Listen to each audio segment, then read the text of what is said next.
Isabelle Maréchal. Avec son cœur de justicière,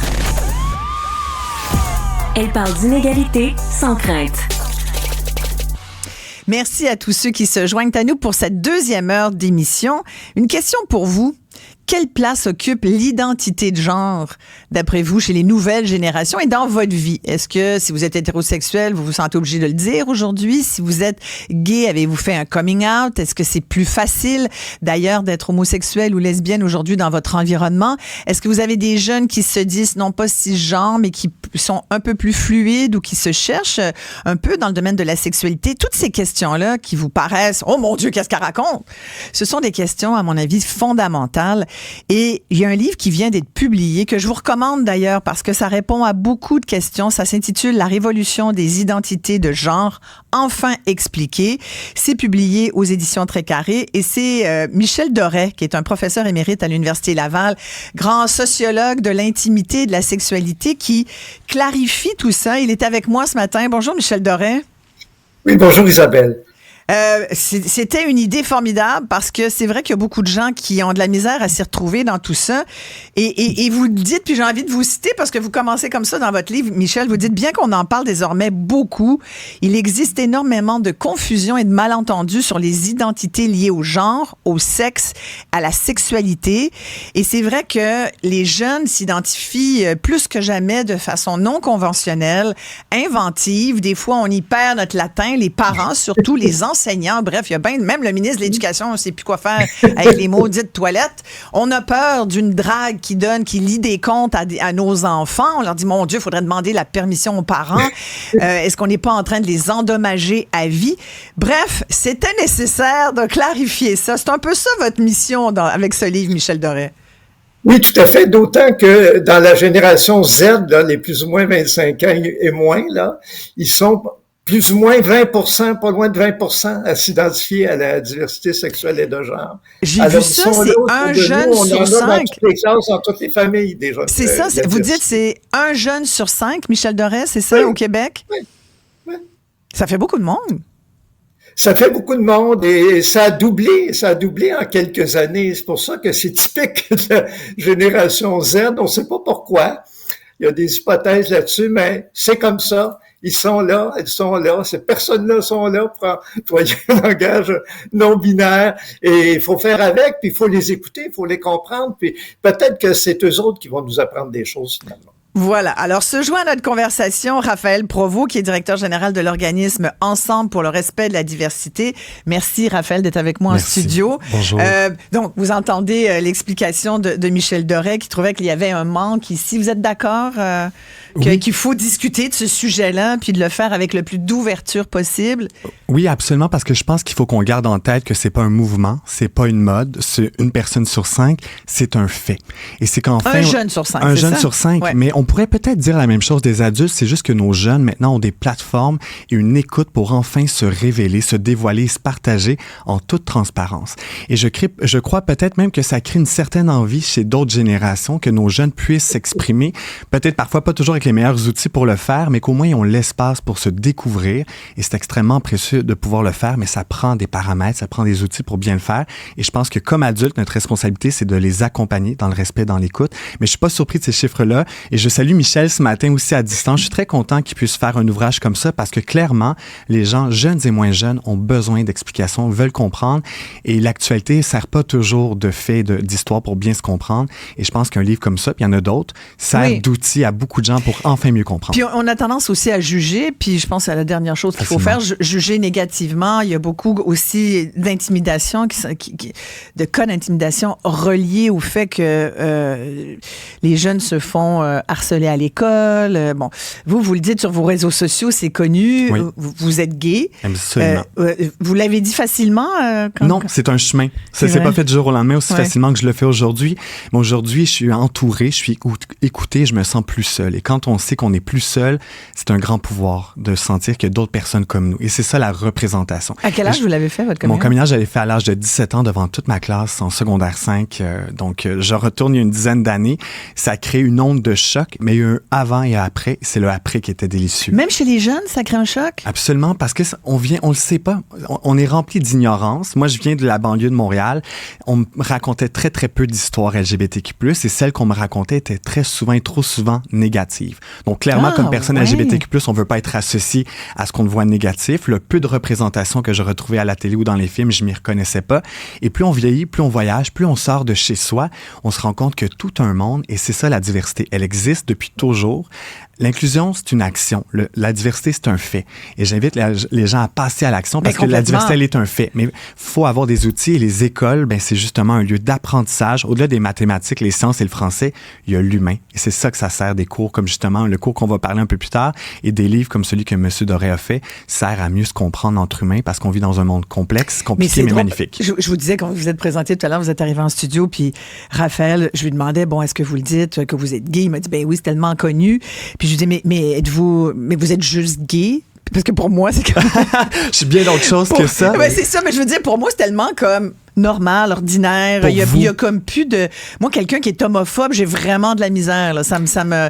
Comme je pourrais pas avoir des amis homophobes. Donc, pour moi, c'est comme quelque chose de fait. Et là, vous me dites, il y a beaucoup d'intimidation. Michel Doré le dit dans son livre aussi.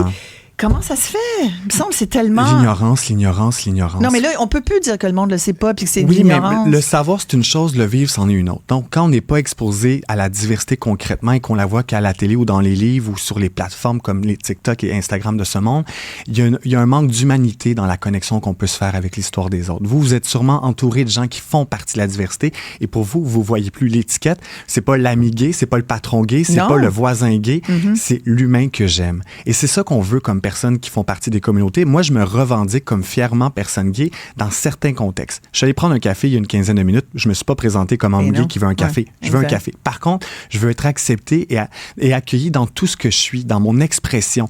Donc, qui je suis fait partie de tout moi. Être gay, c'est une partie de moi, mais je veux que cette partie-là soit acceptée. Et si on veut le revendiquer, tant mieux. Si on veut pas le faire, mais si on le fait pas, c'est un choix et c'est pas parce que les gens nous le forcent à le faire. Voilà. Michel Doré, là-dessus, puis vous le dites, hein, puis bon, après, il y a la perception des gens. Il y a encore des gens qui sont très dérangés par finalement, la sexualité, par le genre. Il faut expliquer que sexualité et genre, Michel, c'est pas du tout la même chose. C'est pas la même chose. C'est pour ça que là, on parlait d'homosexualité, d'orientation sexuelle, mais moi, dans le livre, j'en parle un peu, mais je parle beaucoup du sexe, du genre, la différence entre les deux. Si on a un corps qui est sexué, c'est à la naissance, là, on coche M ou F. Maintenant, il y a X maintenant depuis un peu plus que 2 ans au Québec. Hein. Il y a plus que deux sexes qu'on peut cocher parce que le gouvernement a décidé que notre identité de genre pouvait déterminer notre sexe. Et c'est pour ça qu'on parlait d'homophobie, mais il y a beaucoup plus de transphobie, il y a beaucoup plus de préjugés contre les gens qui sont fluides, non-binaires, les garçons gays, mais s'ils sont plus féminins que masculins, ou ça crée un plus gros problème.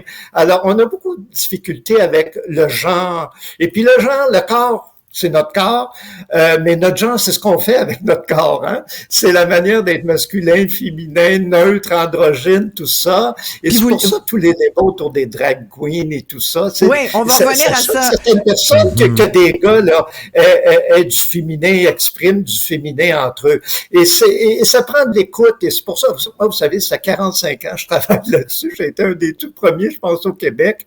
Et puis je me dis, c'est à mon tour de faire ma part, d'écrire quelque chose qui va être très, très grand public, très vulgarisé. Ça s'adresse vraiment à tout le monde. Hein. L'équipe de Tricarré, c'est vraiment des gens très pédagogues et pédagogiques qui m'aident à faire avec beaucoup d'exemples concrets que des jeunes vont comprendre. Et un lexique à la fin, parce que des fois, je suis sûre qu'il y a des gens qui nous écoutent, là, puis qui doivent se dire, mon Dieu, ils ont dit cisgenre, ils ont dit transgenre, ils ont dit identité fluide, tout ça. Fait que les gens font comme, qu'est-ce que c'est ça? Toute l'expression sexe attribué à la naissance, qu'on se ferait soi-disant imposer. Comment vous expliqueriez ça aujourd'hui là, à nos auditeurs? Que maintenant, faut les gens pensent que sexe assigné à la naissance, ça peut dire que le sexe est artificiel. C'est pas ça. En fait, on dit ça par prudence parce que, vous savez, plus ou moins un cas sur 100, on se trompe parce qu'il y a des enfants intersexués, des enfants qui ont un sexe qui est difficilement identifiable et des fois parce qu'ils ont un peu des deux. Hein. Alors donc, c'est pour ça qu'on dit sexe associé à la naissance parce qu'il peut y avoir des erreurs, il peut y avoir des changements avec le temps. Sans compter les personnes trans qui vont changer de sexe ou de genre là avec le temps, généralement à l'adolescence ou à l'âge adulte. Alors, faut penser à ça, mais ça veut pas dire qu'on nie le sexe. Il y a des gens qui pensent que sexe assigné à l'adolescence, ça veut dire qu'on nie qu'il y a un sexe. C'est pas ça, c'est une mesure de prudence, tout simplement. Vous faites des différences entre l'identité sexuée, l'identité de sexe qui désigne le sexe auquel on appartient ou on s'identifie, l'identité de genre qui se rapporte au caractère féminin, masculin, neutre, non-binaire, androgyne qu'on se reconnaît. Et vous dites aussi, il y a aussi l'identité amoureuse ou érotique, le type de relation qu'on entretient avec nos partenaires intimes. Oui, gay, lesbienne, pansexuel, etc. Fait que si on voulait faire ça simple, si c'est possible, comment on pourrait expliquer ça à des parents qui aujourd'hui se disent « Qu'est-ce que je dis à mon jeune de 10 ans qui est revenu de l'école? » J'ai une maman qui m'a écrit ça. Mon jeune, il revient de l'école, il a 10 ans, puis il dit « Maman, moi, j'aime les petites filles, mais j'ai comme l'impression que je suis tout seul. Je me sens obligée de dire que je suis pas hétéro. » C'est fou quand même, un enfant de 10 ans là, qui a ce discours-là. Moi, à 10 ans, je pensais pas à ça. Je pensais à jouer au ballon, mais j'étais peut-être ordinaire. Là, mais comprenez-vous? C'est Michel Dorel là-dessus, puis j'aimerais entendre aussi Raphaël aussi, bien sûr. Mais c'est bien qu'on en parle dans les écoles, parce qu'on le disait pendant... Vous savez, il y a un petit rattrapage. Elle dit quoi, là? Elle a dit, OK, je dis quoi à mon fils? Non, t'es correct. Ben non, c'est normal que les petits amis, ils ont le droit d'être autre chose. Puis cette pression... Bien sûr, et puis il y a un rattrapage à faire parce qu'on n'en a pas parlé très longtemps. Alors peut-être qu'on en parle un petit peu plus maintenant, parce que oui, ce rattrapage-là, faut le faire. Et puis, vous savez, pour atteindre l'égalité, il faut passer par l'équité. Et l'équité, ça veut dire des fois, pour être équitable, ben, faut faire du rattrapage.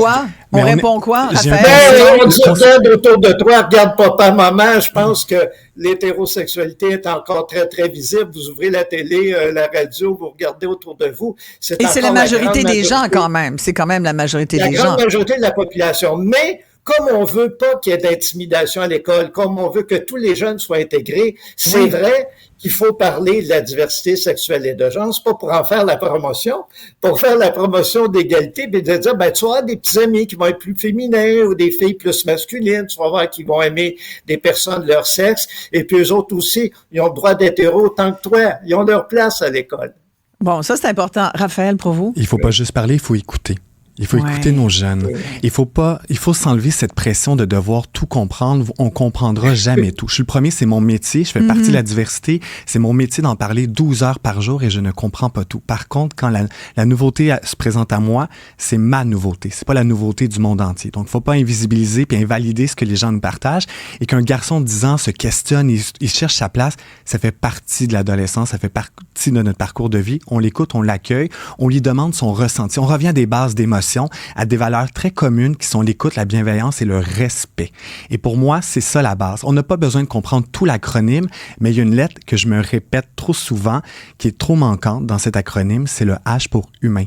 Ouais. C'est pas un acronyme, c'est pas un code Wi-Fi, c'est pas une recette Ricardo très simple, c'est complexe l'humain, il faut garder ça en tête. Et quand on parle avec nos jeunes, on écoute. Et si vous avez des gens de votre entourage, posez des questions avec bienveillance et posez des questions comme vous aimeriez qu'on vous les pose. Ouais. C'est ça ma recette toute simple pour ce matin. Je peux vous dire qu'on a toutes sortes de commentaires qui nous arrivent. Je pense que c'est nécessaire qu'on parle de ça entre nous ce matin parce que on disait 1 jeune sur 5 c'est quoi déjà la statistique? Michel Dorel, vous disiez quel âge? De la génération 25 ans et moins. C'est particulier à cette population-là. Là. Donc, il y a des gens qui sont très étonnés de cette statistique-là. Il y a quelqu'un qui dit on est en train de leur scraper le cerveau des jeunes parce qu'on craint l'effet d'entraînement, l'espèce d'effet d'entraînement, mais surtout le fait que des gens se disent est-ce qu'on n'est pas en train de faire la promotion, justement, d'identités sexuelles ou de genre qui ne sont pas, qui restent des attributs marginaux, là, qui sont pas... J'ai 2 choses à dire par rapport à ça. Ça vient me chercher dans mes plus grandes émotions ce Raphaël matin. puis Michel après. Raphaël. J'adore ça, c'est comme un débat. Oui. Un débat, puis j'adore ça, je trouve ça sain le débat, puis il faut qu'on s'écoute, c'est une discussion.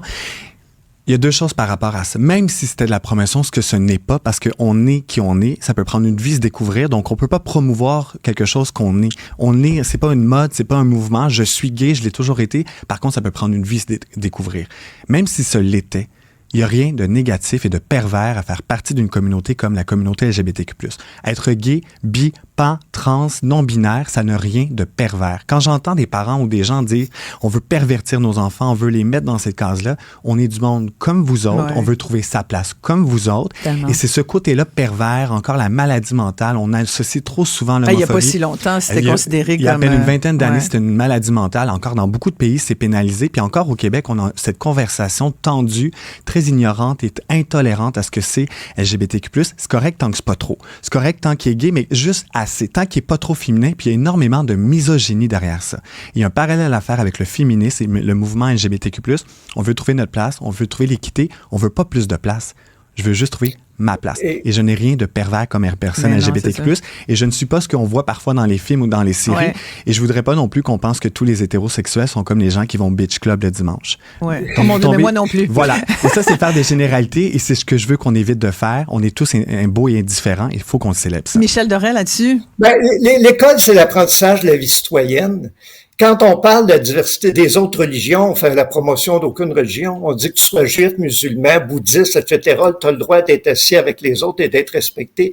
Quand on parle de la diversité ethnique, quelle que soit, puis on a de plus en plus de diversité ethnique au Québec, on fait la promotion d'aucune couleur de peau, d'aucune culture, tout ça, on dit, ça existe. Et c'est la même chose pour la diversité sexuelle et de genre.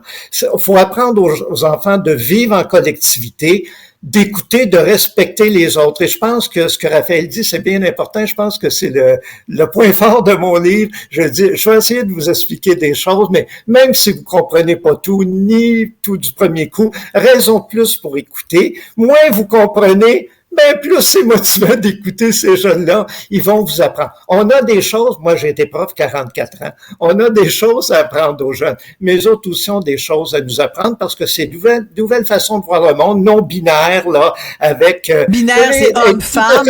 Hétéro, homme-femme, masculin, féminin, cette génération-là se reconnaît très peu là-dedans. Écoutons-les, ils sont là, ils vont rester là. Mais moi, il y a quand même une chose qui me chicote, c'est que... Moi, je me sens comme ça, mais bon, c'est que j'ai senti qu'avec...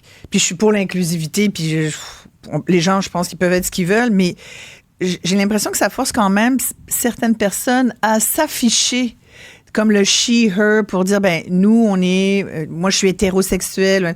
C'est comme en voulant ouvrir, en voulant être inclusif, c'est comme si on imposait quand même un certain... Comprenez ce que je veux dire? C'est comme si on imposait aux certaines personnes de dire qui elles sont, alors que dans le fond, pour moi, la sexualité, ça tient aussi du domaine de l'intime. Michel, je ne sais pas ce que vous en pensez aussi, tous les deux. Oui, moi, je suis très d'accord avec vous. Il n'y a pas d'obligation. Tu sais, les pronoms dans le bas des courriels, des lettres, tout ça. Moi, j'en ai pas. Non, bon. Moi, je n'utilise pas et personne n'est obligé. Mais les gens qui se sentent à l'aise, qui sont bien, puis qui veulent le faire, pourquoi pas? Finalement, c'est une autre façon de se présenter. Et puis, chaque génération aussi a ses habitudes différentes. Et je pense qu'il faut respecter l'autre. Ouais. C'est pas de le faire, c'est comment c'est reçu.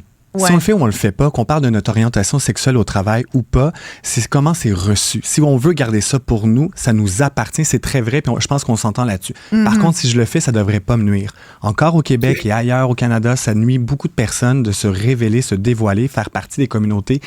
Même chose avec les personnes trans. Et il y a une revendication très saine à vouloir se mettre de l'avant. Moi, je le fais pour d'autres qui n'ont pas envie de le faire. Mais c'est un travail d'équipe. On n'a pas à tous le faire, mais moi, j'ai envie de le partager. Mais comme je le disais, je le fais pas à toutes les rencontres que je fais. Par contre, si je le fais, je m'attends à ce que ce soit bien reçu. Ouais. Et comme les hétéros, ils font leur coming out à journée longue en parlant de leur hétérosexualité, et c'est bien reçu. S'ils le font pas, c'est correct. S'ils le font, c'est bien reçu. Je veux le même traitement. Je veux pas plus, je veux juste la même chose. Vous trouvez que les hétéros en parlent beaucoup? Quotidiennement. C'est vrai qu'il y a trop de discussions sur le sexe. Il y en a pas trop. Mais il y en a pas trop. Sur le... Ben, il y a un certain discours quand même qui met de la pression aussi sur bien des femmes. Vous avez dit un mot qui est important puis qu'il faut dissocier au contraire. Okay. Mais je suis content que vous alliez là parce que c'est le mot sexe. Il faut arrêter d'associer sexualité, sexe, c'est toute l'acronyme LGBTQ+, et les réalités gay, bi, pan, trans, non-binaires. les gens font trop de parallèles et de mauvais parallèles avec la sexualité. Ça n'a rien à voir. C'est mon identité, c'est mon orientation, c'est ma personne. Et c'est pas mes pratiques. Donc, si je parle au travail de qui je suis, j'ai envie de dire j'ai un copain, je suis allé en voyage avec mon chum, je veux des enfants avec mon mari, je suis en transition de genre. Je suis pas en train de parler de mes pratiques sexuelles on devrait garder ça pour nous, qu'on soit hétéro ou gay. Et c'est ça la différence. Il faut dissocier sexualité, côté pervers, aux orientations, aux drag queens. C'est du monde qui veulent trouver leur place en société et j'insiste là-dessus. Ben, j'ai un auditeur qui dit « Je suis gay, je trouve personnellement que c'est mettre des gens dans des cases et maintenant mettre les hétérosexuels dans une case. Les hétérosexuels seront bientôt des gays. » Enfin, il me dit qu'il veut discuter avec nous. Mais en tout cas, si vous voulez nous joindre, c'est facile. C'est 1-877-827-2346 pour nous joindre et discuter avec nous. Évidemment, dans le respect, bien sûr, puis tous les commentaires haineux et homophobes ne seront pas acceptés. Ça, c'est moi qui décide ça. Merci, moi, le monde, là, il y a un certain discours, je trouve qu'en 2024, il y a des affaires qui se disent plus. Puis, vous parlez du sport, d'ailleurs, Michel Doré, dans votre livre. Oui. Parce que c'est un gros défi. Le sport, c'est quelque chose.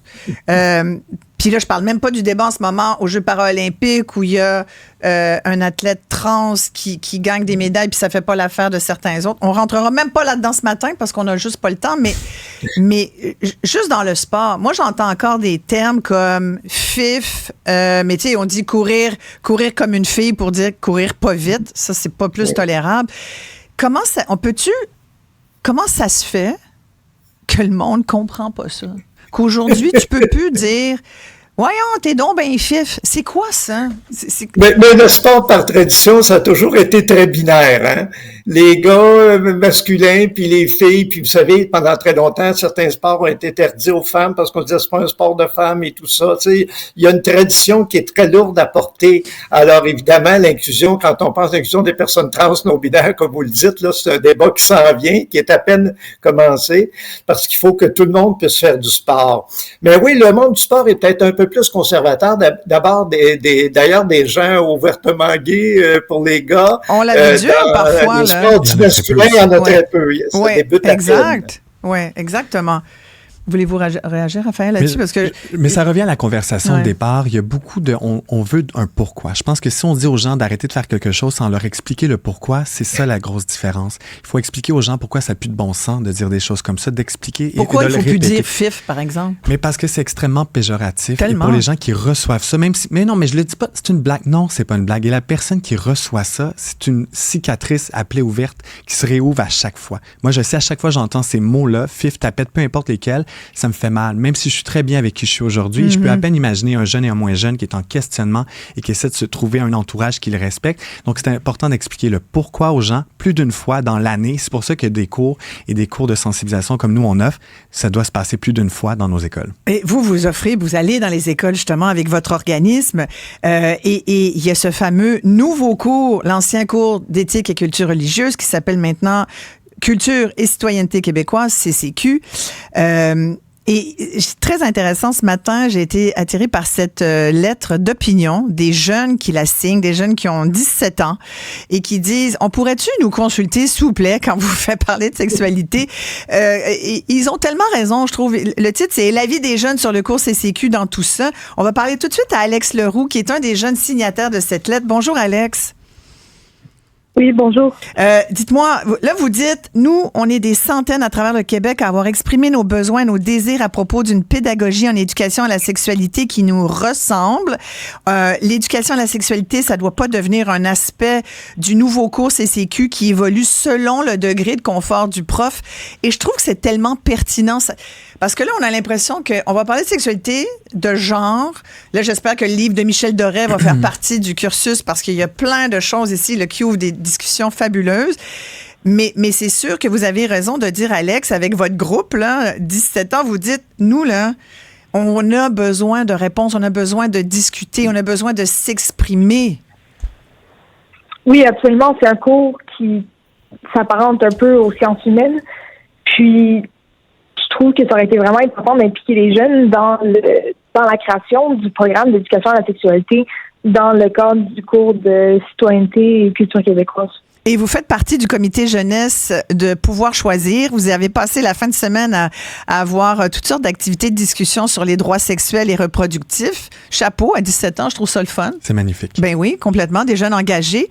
Vous dites, on parle d'éducation sexuelle au Québec, mais les jeunes, ils ont pas été consultés. Remarquez, je vous rassure, ça arrive souvent. Ça arrive très souvent. C'est comme si on consulte jamais la première ligne, c'est mal fait de même. Mais vous dites aussi dans votre lettre, nous sommes pas à l'abri, nous non plus, de la désinformation. Est-ce qu'on souhaite vraiment laisser notre apprentissage socio-sexuel aux algorithmes? Et c'est un très bon commentaire, je trouvais, parce que c'est vrai que si il n'y a pas d'éducation sexuelle, si vous la trouvez pas, cette éducation-là à l'école, qui nous occupe beaucoup, là, exact. Où est-ce que vous allez la trouver? Ça va être Internet. C'est ça, là. C'est ça le danger. C'est Internet, c'est les réseaux sociaux, c'est les podcasts. Puis on sait tous qu'il y a énormément de désinformation sur Internet. Fait que ça nous met à risque de prendre ces informations-là comme la vérité. Et vous aimeriez qu'on vous dise quoi ou qu'on parle de quoi? Là? Qu'est-ce que vous dites, les jeunes, sur ces questions d'identité de genre? Est-ce que entre vous, c'est plus facile qu'à l'époque de Raphaël, il y a 10 ans, d'en parler, de dire, moi, je suis fluide ou je suis non-binaire? Ou est-ce que c'est plus facile ou vous sentez qu'il y a encore beaucoup de tabous aussi chez les jeunes? Je dirais qu'il y a encore beaucoup de tabous, même chez les jeunes, chez nous.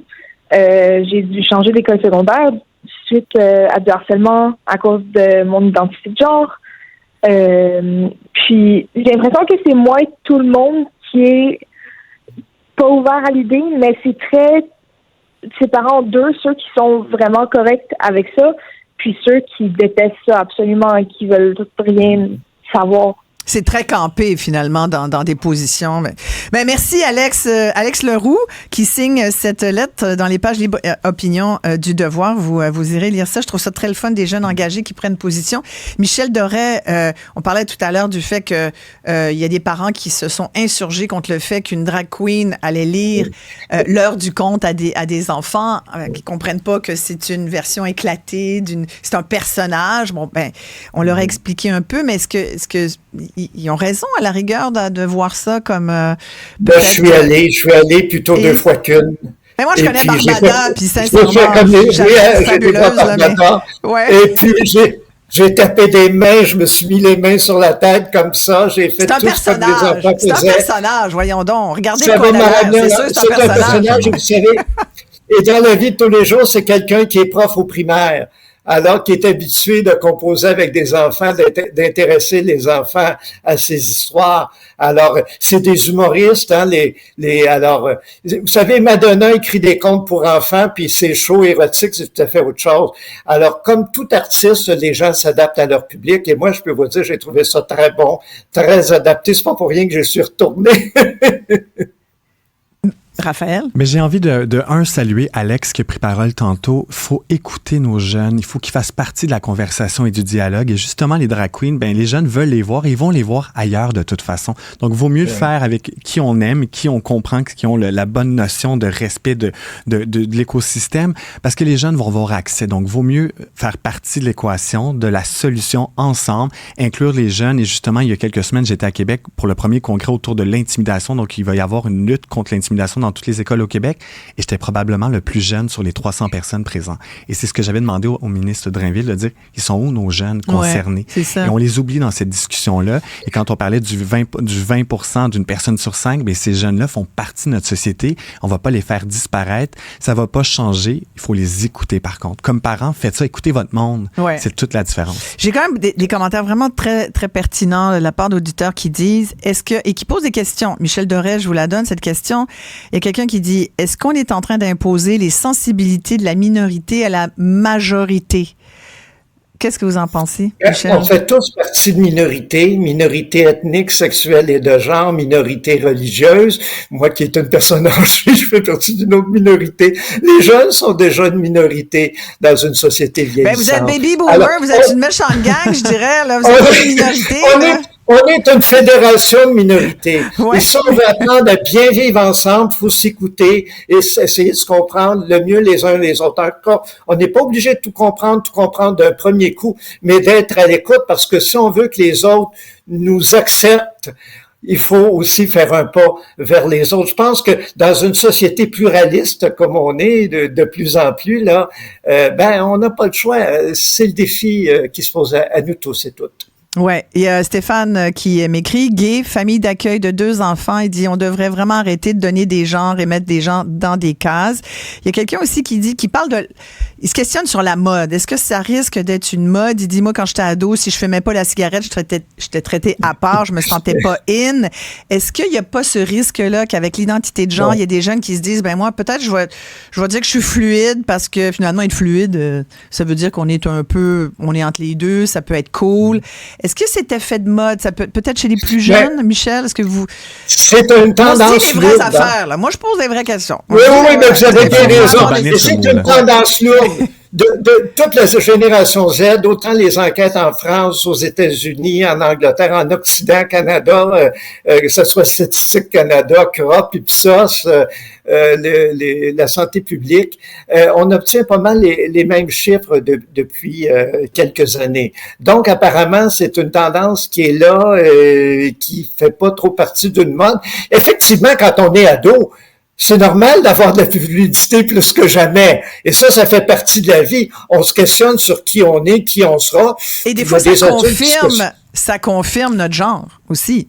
Ça confirme ça, c'est normal d'être à la recherche de soi. C'est extrêmement sain de se questionner, mais ce qu'il est encore plus, c'est les gens qui nous permettent de le faire. Ouais. Et c'est pas une mode parce que je le répète, puis retenez ça ce matin avec votre café en voiture où vous êtes. On ne devient pas LGBTQ+, on l'est. Par contre, ça peut prendre une vie, se découvrir. On ne devient pas, on se découvre. Et c'est ça la grande nuance. Et c'est pas une mode. Je vais pas le devenir, j'ai pas attrapé ça quelque part. Je vais l'être toute ma vie. Par contre, est-ce que la vie va me permettre de l'être partout, tout le temps? Ça, c'est une autre question. J'espère qu'on permet aux gens d'être ce qu'ils sont, sincèrement. Il y a tellement d'enjeux de santé mentale, d'intimidation, de harcèlement qui sont reliés à ça. Il y a beaucoup de détresse.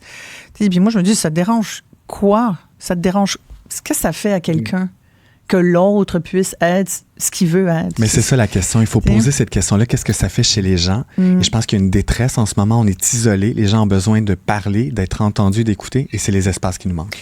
2 auditeurs rapidement. Stéphane, bonjour. Oui, bonjour. On vous écoute, Stéphane.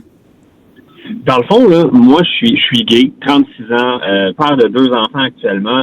Je trouve qu'on catégorise nos enfants, on les met dans des boîtes. Moi, j'ai des jeunes qui arrivent à la maison, là, des amis de mes 2 enfants, et qui disent « Ah, moi, aujourd'hui, je suis bi. Moi, je suis fluide. Ah, moi, je suis... » J'ai l'impression que maintenant, et quand ils parlent d'hétérosexuel, maintenant, c'est rendu... Arc, lui, il est hétérosexuel. Donc, c'est rendu un peu... Je trouve OK, vous aussi, vous avez ce genre de... OK.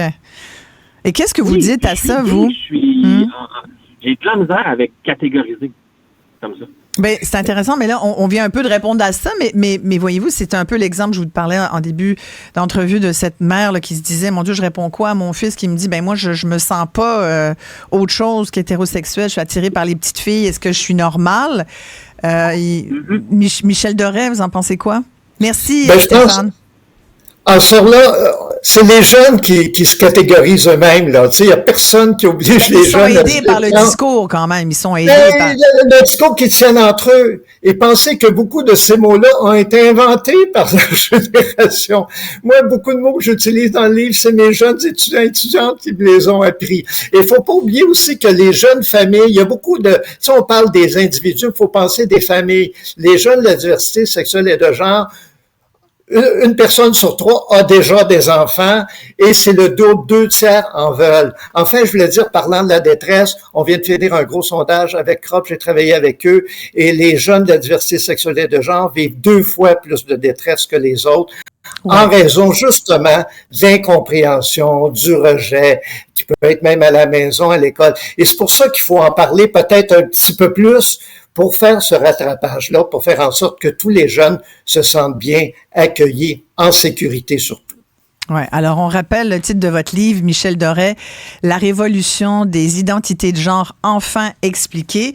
Ce qui est très intéressant aussi, il y a beaucoup de choses. Moi, j'ai tout marqué en jaune parce que j'ai noté plein de trucs. Évidemment, comme disait si bien Raphaël Provost, c'est une discussion qui a cours Et puis, je pense qu'il y a effectivement des gens qui ont des inquiétudes. Puis, je pense il faut les écouter aussi, les inquiétudes de certains qui disent, moi, je trouve qu'on va trop d'un bord, puis qu'il y a peut-être des risques. Alors, je pense qu'il faut rassurer les gens. Il faut donner des outils à tout le monde, aux jeunes, à leurs parents. Vous disiez beaucoup d'écoute, puis je rajouterais peut-être de l'empathie aussi, qui est de se mettre à la place de l'autre. C'est le mot le plus précieux dans l'équation et dans la discussion. C'est une discussion sans fin. C'est pas un mot quétaine. Non, au contraire, c'est le plus beau des mots. C'est beaucoup mieux que mode. Et c'est une discussion qui probablement ne finira jamais. Est-ce qu'on peut avoir du plaisir pendant cette discussion? Est-ce qu'on peut s'écouter? Est-ce qu'on peut se retrouver? Puis justement, comme Stéphane le dit avec sa famille, faut nous-mêmes pas mettre les jeunes dans des cases. On les laisse évoluer. C'est pas une révolution, c'est une évolution de société nécessaire. Ah! Michel Doré dit révolution. L'option, c'est pour le 2e tome.